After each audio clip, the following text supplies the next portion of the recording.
chillando porque ya le vi la cara, le vi las ganas. Ya llegó el maestro Ricardo Sevilla.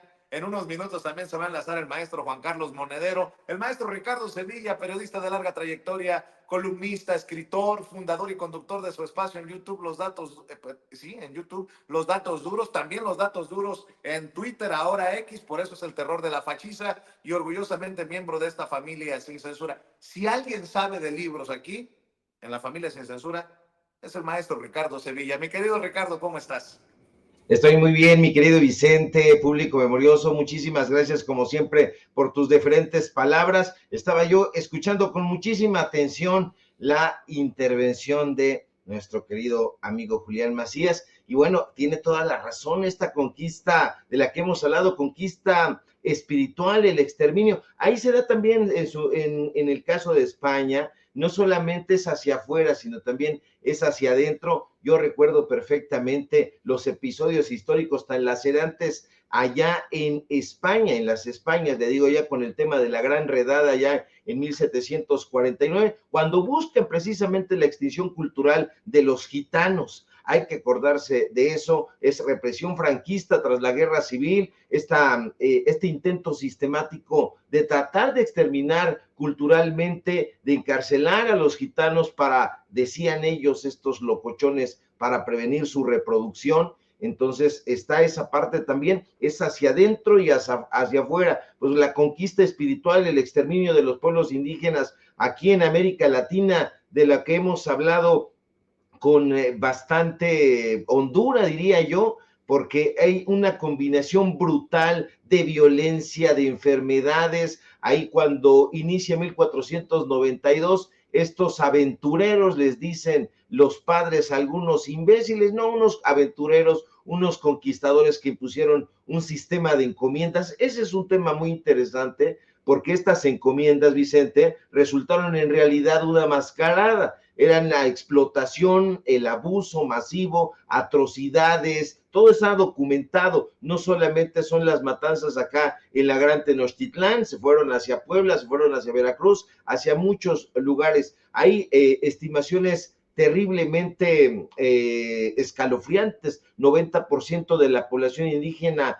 pereció gracias a en buena parte de estas encomiendas, porque le permitían a estos aventureros españoles explotar la mano de obra indígena. Entonces es un sistema muy interesante, porque a cambio de recibir tributos, a cambio de recibir una cierta protección, pues la realidad es que los explotaban y terminaban no solamente molidos, sino terminaban esclavizados. Eran trabajos forzados, trabajaban en condiciones humanas. Todo eso que hoy vemos en el centro histórico de la Ciudad de México y en algunas otras capitales de la República Mexicana fue no obra de los españoles, de esa élite, sino obra de las poblaciones nativas, de las poblaciones originarias que fueron esclavizadas. Yo también me quedo con Almodóvar, me quedo con Javier Bardem, me quedo con Lola Herrera, con Javier Cercas, con Rosa Montero, me quedo con los panaderos y las panaderas que vinieron aquí a hacer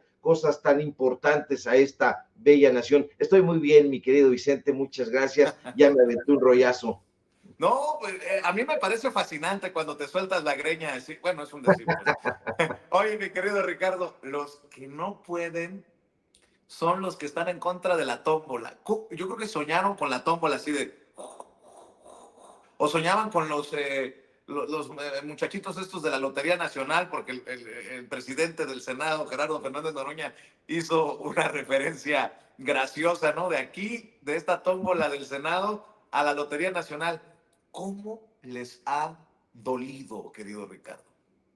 Es que, y les duele porque no entienden, Vicente, no entienden, está la realidad ahí palpable, la pueden tocar, la pueden vivir, la pueden experimentar y la pueden gozar junto con el pueblo de México, pero no quieren, son aferrados, prefieren vivir en esa burbuja. Y bueno, primero que nada, celebrar que ya se terminaron las vacaciones, estas vacaciones pagadas, porque con 684 votos a favor y 572 votos en contra, jueces y magistrados federales tienen que acatar y dicen, bueno, pues ni modo a trabajar, finalizan el paro nacional de labores en el Poder Judicial de la Federación. Ayer pasaba precisamente por el Consejo de la Judicatura, todavía ahí había sus pancartas y todo, bueno, regresan a trabajar. Hay razones de sobra, no para la reforma al Poder Judicial, ya no podemos hablar de reforma, la reforma ya tiene que estar en curso, hay razones de sobra para implementar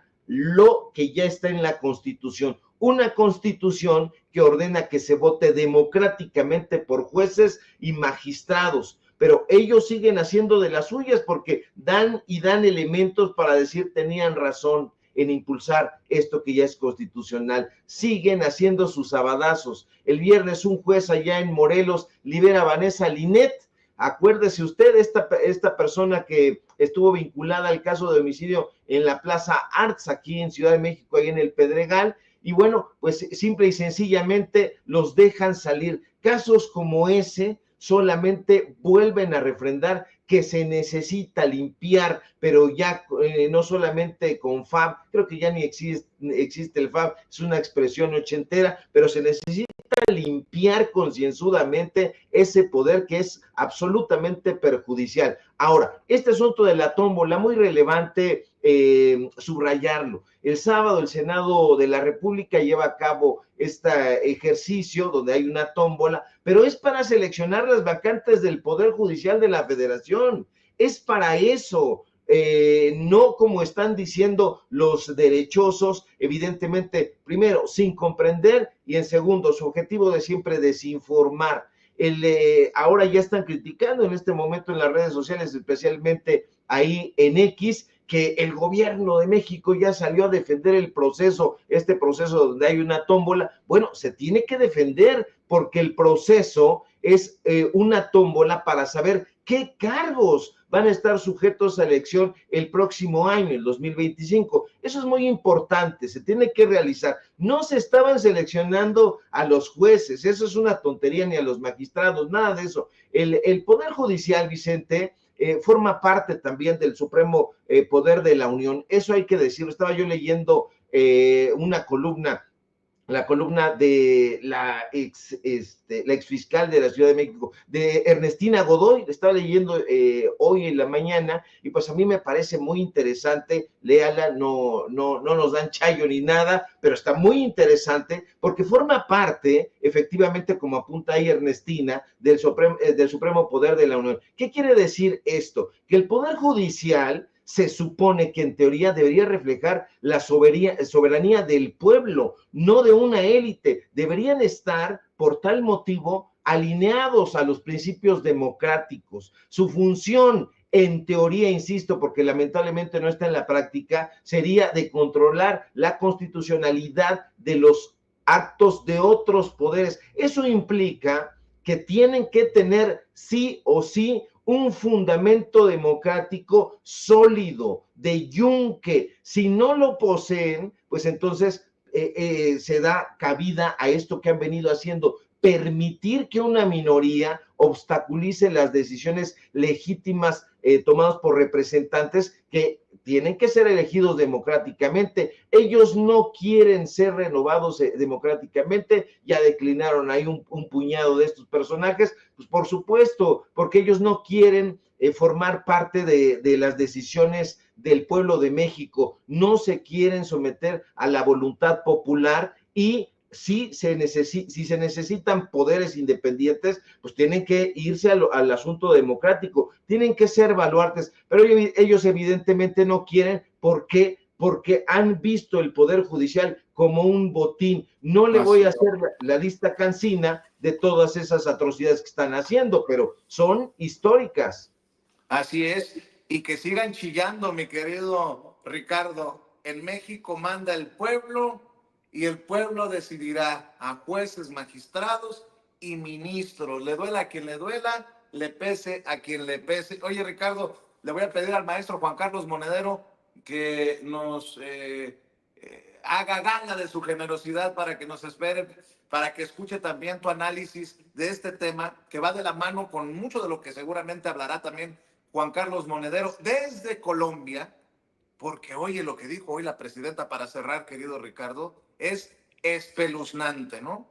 Más de 600,000 casas, viviendas que se crearon en los sexenios de Fox y de Calderón y que están sin habitarse porque se construyeron para hacer negocio, mucho negocio. Se burlaron de los pobres, pues.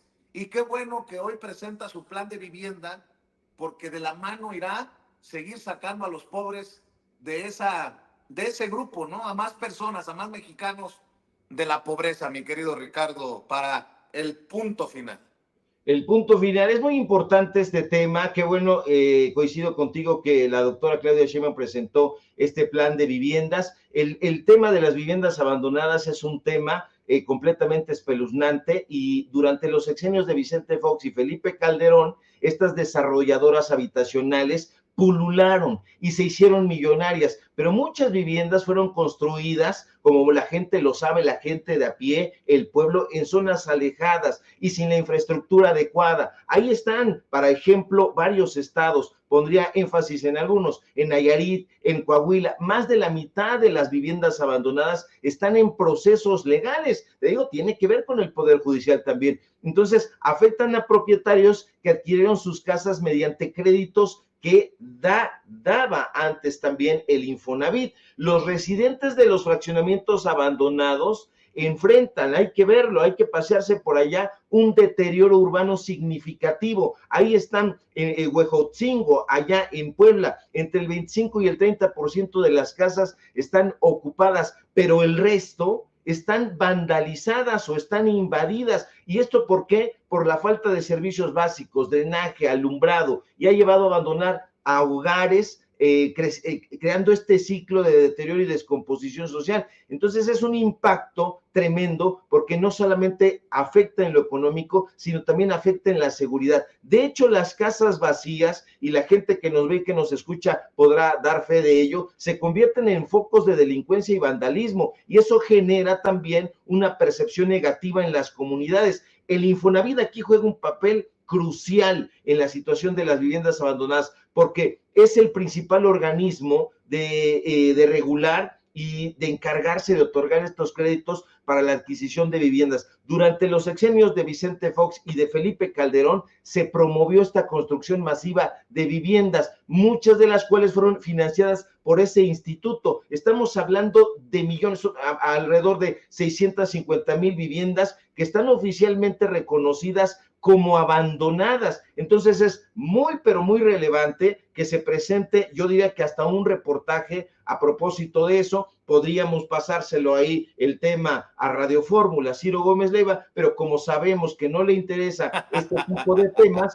pues lo vamos a subir nosotros, mi querido Vicente. Así que ahí está, muy importante lo que hace la doctora Claudia Sheinbaum, colocar ahí en el Infonavit a Romero Oropesa, que ha hecho un papel también muy relevante en Petróleos Mexicanos, así que vamos a estar al tanto. No les hables tan fuerte a los derechosos hoy porque los vas a alterar, mi querido Ricardo Sevilla. ¿Por qué no cerramos invitando a la audiencia de Sin Censura a tus trincheras, maestro, como todos los días? Y pues que venga lo que tenga que venir, Ricardo. Así es, mi querido Vicente, y nada más un dato ya, con esto cierro y me despido. Ojo, una persona que estuvo 12 años como director del Infonavit tiene que ser investigado.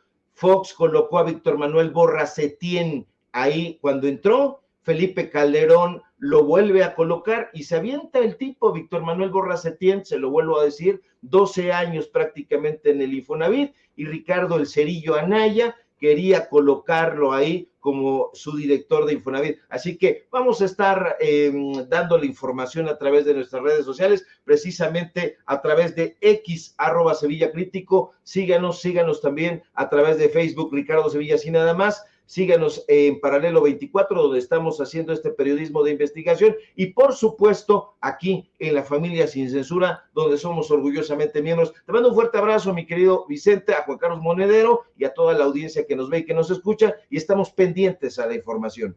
Un abrazo, querido Ricardo, el maestro Ricardo Sevilla, hablando con nosotros sin censura. Y como siempre,